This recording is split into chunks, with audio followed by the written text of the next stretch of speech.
नमस्कार दोस्तों, मैं राजन सिंह। स्वागत है आप सभी का आपके चैनल RS मस्ती क्लासेस पर। दोस्तों, मैं आपके लिए सॉल्यूशन करा रहा हूं। आपका रीजनिंग का प्लेटफॉर्म की बुक है, जो ये वाली बुक है वॉल्यूम 1 वाली, इसका मैं सॉल्यूशन डाल रहा हूं और 1 से लेकर के 15 क्वेश्चन में से इसमें आपको लिए करा दिए हैं। आज करते हैं हम 16 से आगे जितने भी क्वेश्चन हो जाएंगे, देखते हैं कितने क्वेश्चन हो पाते हैं आज। तो 16वां क्वेश्चन बोर्ड पे आ चुका होगा, आप सॉल्व करें। अगर नहीं होता है तो इधर देखें कैसे करेंगे इसको। देखो COW काव, इसको वो लिख रहा है 41 गॉट, इसको ये लिख रहा है 43। तो पूछ रहा है डॉग को क्या लिखा जाएगा, तो पूछ रहा है डॉग को क्या लिखा जाएगा। अब इसमें आप एक बात बताओ, एक बात हमेशा ध्यान रखना कि अगर मैंने GS के टॉपिक कराए तो एक एक टॉपिक आपको खोपड़ी में होगा, ये आप ध्यान रखना। अगर आप कहीं से भी पढ़े होंगे तो इनका नंबरिंग आपको याद होगा, अगर नहीं है तो प्यारे कमेंट कर देना। मैं नंबरिंग ऐसे डाल दूंगा खोपड़ी में, कभी जिंदगी में निकाल नहीं पाओगे।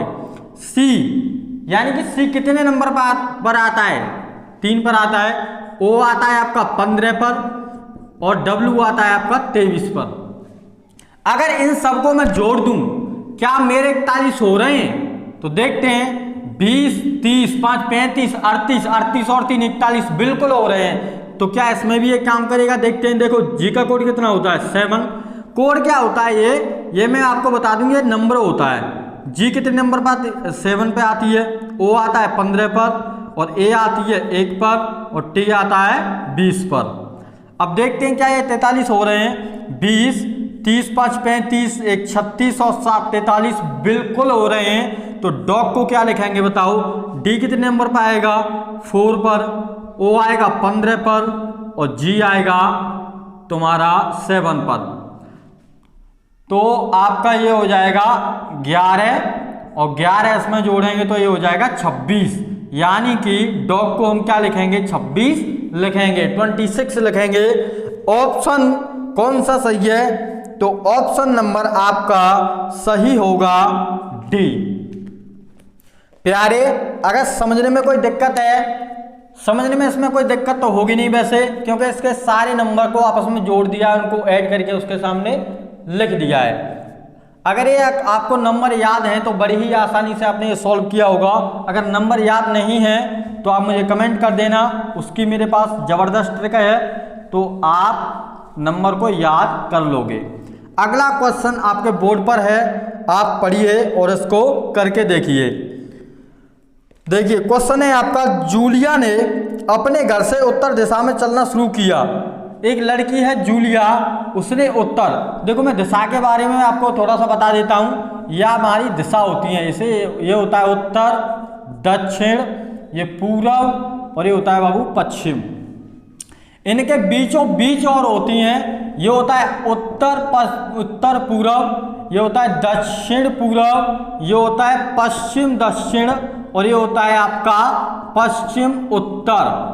तो ये आपकी दिशाएं होती हैं। अब देखते हैं क्वेश्चन में क्या बोल रहा है। जूलिया ने अपने घर से उत्तर की ओर चलना शुरू किया। उत्तर बोले तो ऊपर चलना शुरू किया, यानी कि वो इस पॉइंट से चलना शुरू किया होगा जूलिया ने, तो ऊपर यानी कि उत्तर की ओर चल रही है, ऊपर ही चलेगा उत्तर। ठीक है भाई, आगे पढ़ते हैं। कुछ देर बाद वह बाएं मुड़ गई। बाएं, तो आप इस डायरेक्शन पे खड़े हो, मान लो आप ऐसे खड़े हो, उस तीर के निशान पर इधर खड़े हो आप, तो ये होता है दायां और ये होता है बायां। तो उसने कहा है कि वो अपने बाएं मुड़ गई। बाएं मतलब ये इधर मुड़ेगी। आगे है, फिर वह दाएं मुड़ गई। अब इधर खड़ी हुई है वो, अब किधर मुड़ रही है वो? दाएं मुड़ रही है। तो दाएं मतलब ऊपर की ओर मुड़ेगी, तो ऊपर चलेगी वो। अब बोल रहा है वह पुनः दाएं मुड़ गई, पुनः दाएं मुड़ेगी यानी इधर मुड़ेगी। तो अब उसका चेहरा किस दिशा की ओर है? बताओ ये अब किस दिशा की ओर चल रही है, किस दिशा की ओर इसका चेहरा है। तो ये दिशा कौन सी है प्यारे, पूरब। ये दिशा कौन सी है, पूरब। उत्तर कौन सा होगा आपका, उत्तर होगा ए, यानी कि 17 का उत्तर जो होगा वो होगा ए। अगला क्वेश्चन आपके स्क्रीन बोर्ड पर आ गया होगा। क्वेश्चन को सॉल्व करें और इस क्वेश्चन में 18 से 20 ये क्वेश्चन है, आप इसको एक बार सॉल्व करें। अगर आपको ऐसा लग रहा है कि मैं ज़्यादा फास्ट पढ़ा रहा हूं तो आप मुझे कमेंट कर देना, या मैं स्लो पढ़ा रहा हूं तो भी कमेंट कर सकते हो। छात्रों की वह संख्या मालूम करें। हाँ, पहले ये पढ़ना पड़ेगा ना। 40 छात्रों की कक्षा में, यानी कि टोटल जो छात्र है वो है बेटा 40 छात्रों की एक कक्षा में 28 तमिल बोल सकते हैं और 30 तेलुगु बोल सकते हैं। इसमें एक डायग्राम बनेगा, बोल रहा है कि 28 क्या बोल रहे हैं, तमिल, 28 बोल रहे हैं तमिल और 30 बोल रहे हैं तेलुगु 30 क्या बोल रहे हैं, तेलुगु बोल रहे हैं। और टोटल जो छात्र है वो टोटल छात्र है आपका 40। तो क्या मैं ये बोल सकता हूं कि ये पूरा गोला आपको 28 को दर्शा रहा है, ये पूरा गोला 28 को दर्शा रहा है। तो ये कितना हो जाएगा आपका भाई, ये 28 को दर्शा रहा है तो ये हो जाएगा आपका 12 28 कितना होता है, 40 हो जाएगा। अब ये पूरा गोला आप बताओ, ये पूरा गोला 30 को दर्शा रहा है, ये पूरा गोला 30 को दर्शा रहा है, जिसमें से ये पार्ट 12 हो गया तो ये पार्ट कितना होगा, ये पूरा गोला आपको मान लो ये 12 हो गया और 30 को दर्शा रहा है तो ये 18 होगा, 18 12 30 हो जाएगा। अब टोटल छात्र है 40, ये होगा 18 12, तो यहाँ कितना बचेगा 10 18 और 12 कितना हो जाएगा 40 हो जाएगा। एक बार सजा दिए, अब बना देते हैं।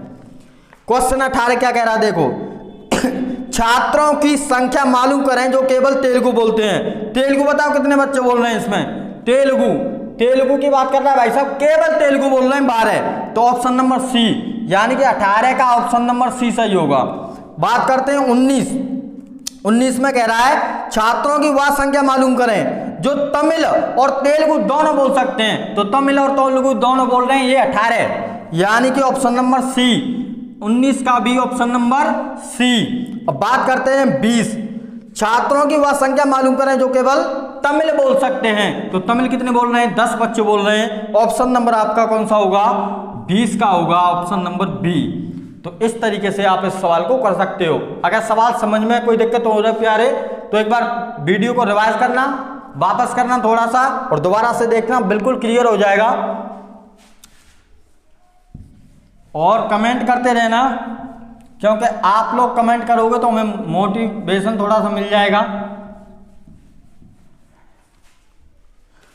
अगला क्वेश्चन देखते हैं 21, बोला 28 44 68 80 और 92 इनमें से अनोखा कौन है, यानी कि भिन्न पहचानना है। बोल रहा है 28 44 68 80 और 92, इनमें से भिन्न पहचानना है। तो आप जोड़ के देखोगे ना, जोड़ के देखोगे तो आप पता नहीं कर पाओगे। इसको आप क्या करोगे, देखो 4 4 मुझे सब में दिख रहा है, 4 4 कैसे दिख रहा है भाई, ये 4 7 28, इसको मैं तोड़ूंगा, देखो 4 × 11 44 हो जाएगा। ये हो जाएगा 4 × 17 24 68 होता है, ये हो जाएगा 4 × 20 और ये हो जाएगा तुम्हारा 4 × 23। अब बताओ, देखो इसमें से एक बात आप देखना, ये पेयर बना रहा है एक विषम संख्या के साथ, ये विषम है, ये विषम है, ये विषम है, ये विषम है, ये इसके सम के साथ पेयर बना रहा है। तो भिन्न कौन सा होगा, ये होगा। आंसर आपका ये होगा। आप बेशक इसका आंसर ये ना माने, लेकिन जो बोर्ड मानेगा तो वही हमें आंसर लगाना पड़ेगा। आपकी समझ से कुछ और इसमें आंसर आ सकता है, मैं ये नहीं कह रहा कि आप उसको गलत बनाओगे, लेकिन जो बोर्ड कह देगा कि हमारा ये 80 सही है तो बिल्कुल 80 सही हमें करना पड़ेगा, तब ये हमें नंबर मिलेगा, नहीं तो नहीं मिलेगा। तो इस प्रकार से आपके 21 क्वेश्चन सॉल्व हो चुके हैं। बढ़ते हैं अगले क्वेश्चन पर, क्वेश्चन नंबर 22, और देखते हैं। बड़ा प्यारा सा क्वेश्चन है प्यारे, और देखना और सॉल्व करना इसे। 22वां क्वेश्चन क्या कह रहा है, देखो इसमें दे रखा है आपका कथन निष्कर्ष। कथन कहता है कुछ पक्षी गधे हैं। ये हो गया आपका पक्षी, ये हो गया आपका पक्षी। अब बोला जो कुछ पक्षी हैं ना वो क्या हैं, गधे। कुछ पक्षी क्या हैं, गधे हैं। अब कह रहा है दूसरा कथन कह रहा है सभी गधे बेवकूफ हैं। तो वैसे भी गधे बेवकूफ ही होते हैं, सभी गधे क्या हैं, बेवकूफ हैं, बेवकूफ हैं। अब इसमें देखो निष्कर्ष कह रहा है सभी पक्षी बेवकूफ हैं, तो ऐसा बिल्कुल नहीं है, सारे पक्षी बेवकूफ नहीं हैं। सेकंड बोल रहा है आपसे कुछ पक्षी बेवकूफ हैं, हाँ कुछ पक्षी बेवकूफ जरूर हो सकते हैं। तो आंसर कौन सा होगा, केवल सेकंड इसका सही है। तो इसमें आपका ऑप्शन होगा केवल फोर्थ सही है, यानी कि बी ऑप्शन आपका सही होगा, बी ऑप्शन सही होगा। क्वेश्चन नंबर आगे बढ़ते हैं 23, और 23 क्वेश्चन को सॉल्व करके देखो आप।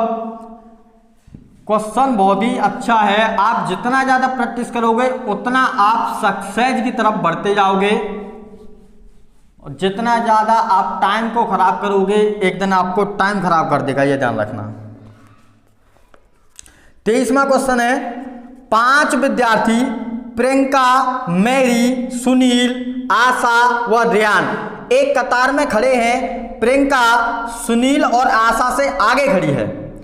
देखो ये है प्रियंका, प्रियंका जो है ये सुनील, सुनील और भाई साहब ये आशा, सुनील और आशा से आगे खड़ी है कौन, प्रियंका।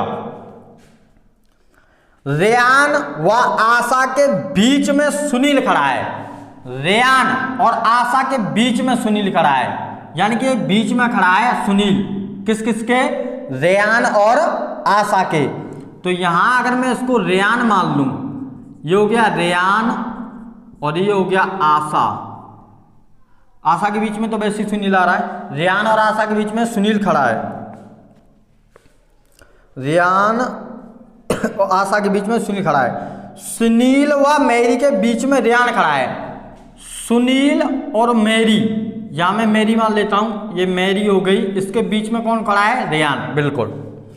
आगे बढ़ते हैं, सुनील व मेरी के बीच में रेयान खड़ा है। कतार में सबसे प्रथम कौन खड़ा है, कतार में सबसे पहले नंबर पर कौन खड़ा है, तो प्रियंका खड़ी है भाई साहब, प्रियंका, यानी कि ऑप्शन नंबर आपका कौन सा सही, डी सही होगा, ऑप्शन नंबर डी। और क्वेश्चन नंबर कौन सा है ये, 23, तो 23 का ऑप्शन सही है डी। तो प्यारे 23 का ऑप्शन होगा डी।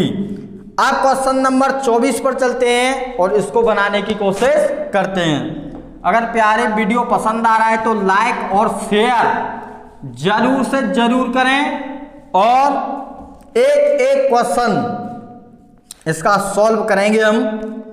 देखिए एक परिवार में एक्स व वाई बहनें हैं, एक्स और ये है वाई, दोनों आपस में क्या हैं, बहनें, यानी कि ये भी लड़की है ये भी लड़की है, दोनों बहन बहन हैं। एक्स और वाई क्या है, बहन बहन है। कह रहा है एक ही माता वाई है, एक ही माता है वाई, यानी कि एक ही माता है वाई, ये माता है भाई, लेकिन एक ही हमें पता नहीं है एक पुरुष है ये लड़का है कि लड़की है। भाई माता तो पुत्र की भी हो सकती है, पुत्री की भी हो सकती है, लेकिन इसमें पता नहीं है कि ये पुत्र है कि पुत्री है।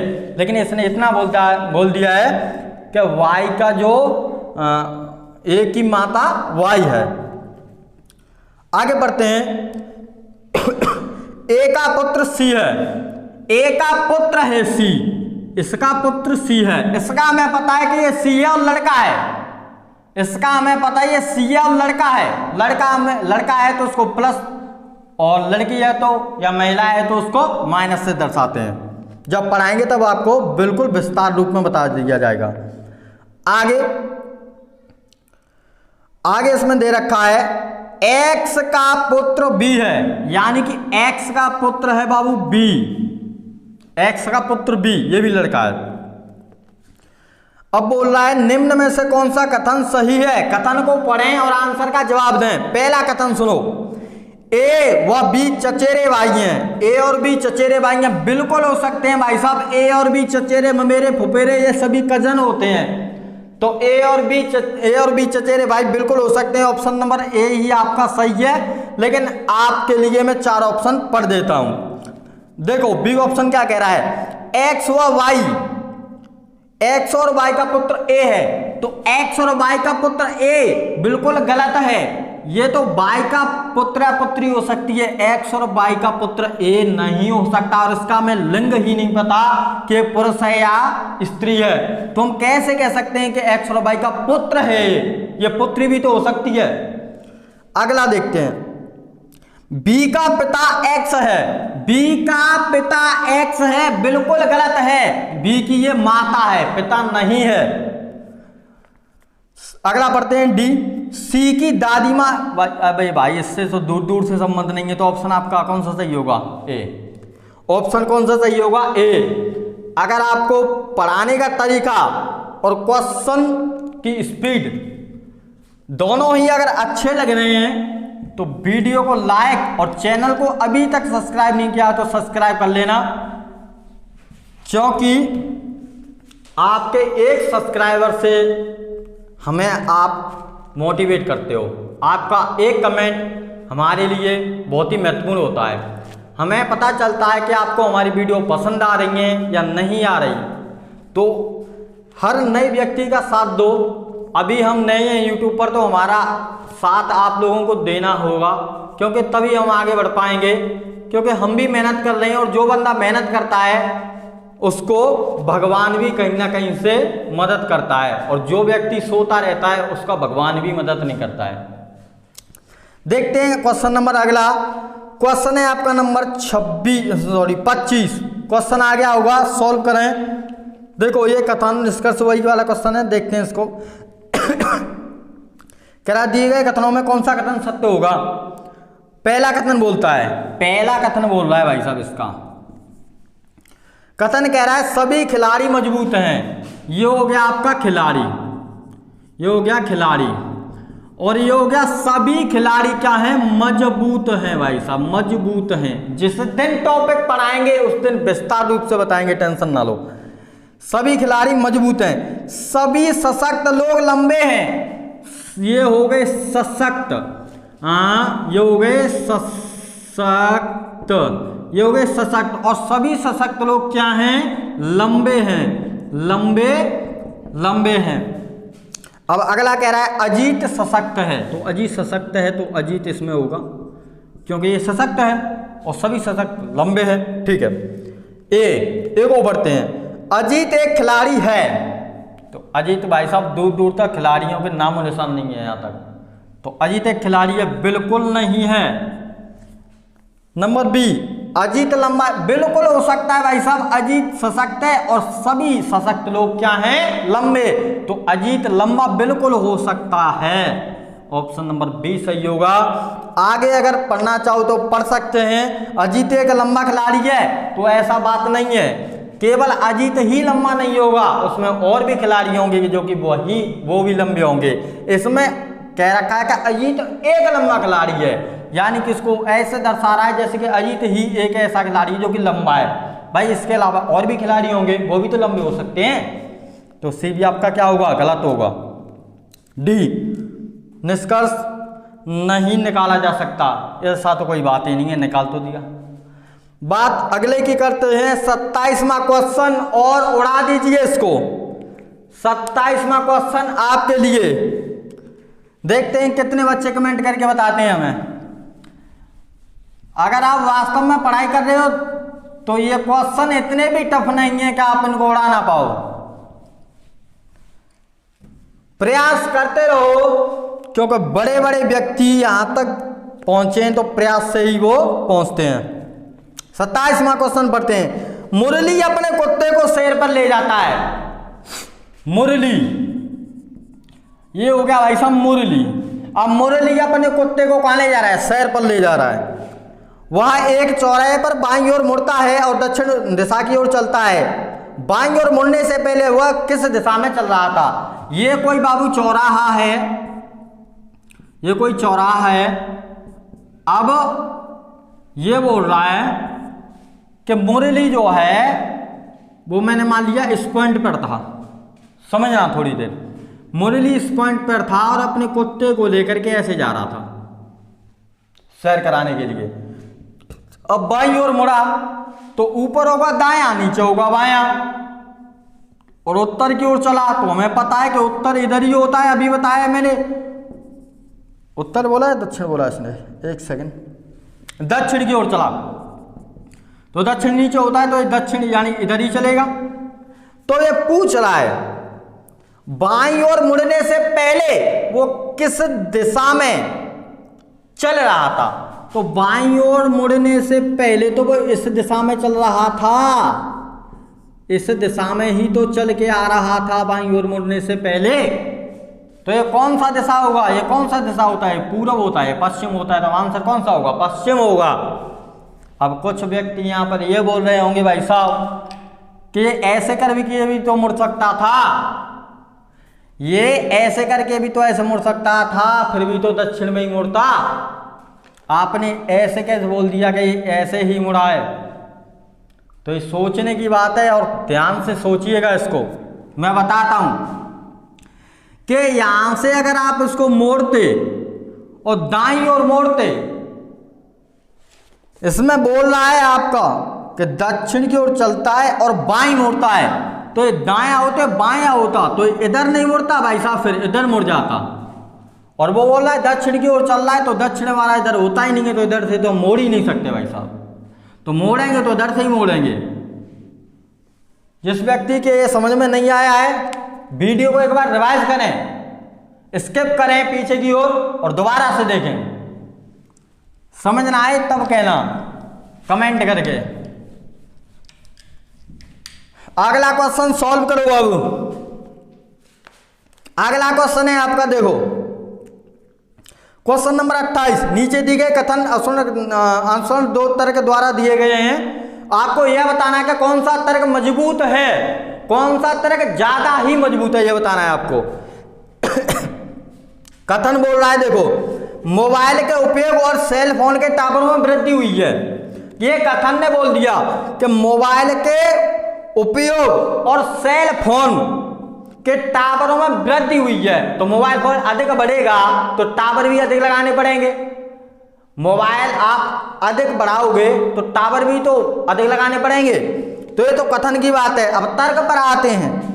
तर्क क्या कह रहा है, ये देखो, यह वैश्विक विकास और पूरे विश्व को एक दूसरे से जोड़ने के सबसे तेज और आसान तरीका है। बिल्कुल बात सही है पहले तर्क की, क्योंकि इससे हम आसानी से बातें कर सकते हैं और एक दूसरे के संपर्क में रहते हैं, जुड़े रहते हैं। तो ऐसा बिल्कुल सत्य है ये बात। दूसरा पढ़ते हैं, लंबी अवधि में अधिक सिग्नलों का प्रयोग होगा तो पारिस्थितिकीय प्रणालियों की सामान्य कार्य पद्धति को प्रभावित करेंगे। ऐसा किसी भी वैज्ञानिक की तरफ से चेतावनी नहीं है। अर्थात यह उत्तर आपका गलत होगा। ऑप्शन नंबर आपका एक ही तर्क, एक ही सत्य होगा, इसमें होगा तर्क एक ही मजबूत है। तो ऑप्शन नंबर बी आपका सही होगा। इसका ऑप्शन नंबर बी आपका सही होगा। क्वेश्चन नंबर 28 का बी सही। क्वेश्चन नंबर 29 आपके लिए आ रहा होगा, इसको सॉल्व करेंगे।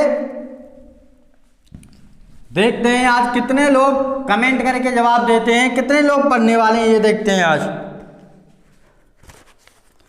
क्वेश्चन नंबर 29 विवरण दे रखा है इसने, बच्चे कभी कभी शरारत करते हैं। पहला दे रखा है विवरण, बच्चे भाई साहब कभी कभी शरारत करते हैं। अगला दे रखा है, माताएं पागल लोगों की तरह अपने बच्चों पर चीखती हैं। तो बच्चे अगर शरारत करेंगे, बच्चे क्या करेंगे, शरारत करेंगे, तो माता तो वही पागलों की तरह बच्चों पर चीखेंगी। अब निष्कर्ष क्या कहता है, देखो निष्कर्ष कहता है,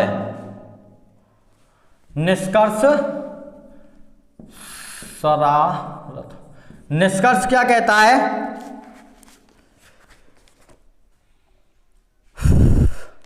सभी माताएं पागल होती हैं, तो ऐसा तो बिल्कुल नहीं है। सभी माताएं चीखती हैं बच्चों पर इसीलिए क्योंकि बच्चे हो जाते हैं, शरारत करते हैं, माताएं इसलिए चीखती हैं। इसका ये मतलब नहीं होता कि जो माता चीखती हैं वो सभी माता पागल होती हैं, ऐसा इसका मतलब बिल्कुल नहीं है। अब देखते हैं दूसरा निष्कर्ष कह रहा है बच्चे अपनी माताओं के चीखने के कारण शरारती होते हैं, तो ऐसा बिल्कुल नहीं है। बच्चे अपनी माताओं के चीखने के कारण शरारती नहीं होते, बच्चे चीखते हैं इसीलिए बच्चे शरारत करते हैं इसीलिए माता चीखती हैं। तो ये दोनों ही आपके गलत होंगे, ना तो पहला ना तो दूसरा। कोई भी अनुसरण इसमें नहीं करेगा, अनुगमन नहीं करेगा। तो ऑप्शन नंबर आपका हो जाएगा केवल निष्कर्ष डी ऑप्शन हो जाएगा, फर्स्ट और सेकंड निष्कर्ष अनुगमन ए होगा इसका आंसर। ए में बोल रहा है ए फर्स्ट और सेकंड निष्कर्ष अनुगमन नहीं करते हैं, तो यही आपका सही होगा क्योंकि इसमें दोनों नहीं वाले हैं और नहीं आपका पहले में आंसर इसका होगा। ऑप्शन नंबर ए इसका सही होगा। लास्ट क्वेश्चन एकदम, और ये क्वेश्चन आपके लिए मैं छोड़ करके जा रहा हूं। ये क्वेश्चन ऐसा नहीं है कि इसको आप बना ना सको, आपके लिए ये गिफ्ट में है, तो इसका आंसर मुझे कमेंट में बताना। लास्ट क्वेश्चन है, ज़्यादा टफ नहीं है, इसको करने का प्रयास करना। जिस बच्चे को आ जाए वो कमेंट कर देना, जिसको ना आए वो कमेंट में लिखकर बता देना, मैं कल आकर इसको करा दूंगा। और स्पीड आपकी स्टार्ट हो जाएगी। उसके बाद में ये आपका रीजनिंग चल ही रहा है, मेंसुरेशन की क्लासें लगातार चल रही हैं आपके लिए। इधर में आपके लिए एनटीपीसी में जो प्रश्न पूछे जा रहे हैं उनको सर लेके आ रहे हैं, जगसिंह सर, बहुत ही अच्छे तरीके से उनको सपोर्ट करना। और सपोर्ट आप बहुत कम कर रहे हो, इस पर थोड़ा ध्यान देना, क्योंकि अभी हम नए हैं और नए लोगों का आपको सपोर्ट करना चाहिए। क्योंकि आप अगर हमें सपोर्ट करोगे तभी हम आगे बढ़ पाएंगे। अगर हमारी वीडियो को कोई देखना ही पसंद नहीं करेगा तो हम वीडियो बनाएंगे किसके लिए? तो आप लोगों को सपोर्ट करना चाहिए। एक सपोर्ट या आप 5 लोगों में शेयर कर दें तो आप पर कुछ कमी नहीं आएगी, लेकिन ये हमारे लिए इतना हो जाएगा कि हमें मोटिवेट हो जाएगा कि इतने बच्चे हमको देखते हैं तो हमें वीडियो बनानी आगे चाहिए। उससे हमारा इतना फ़ायदा होता है कि हम मोटिवेट हो जाते हैं। तो दोस्तों, आज की क्लास कैसी रही कमेंट में बताना, और मिलते हैं अगली वीडियो में। तब तक के लिए धन्यवाद। जय हिंद, जय भारत, नमस्कार दोस्तों।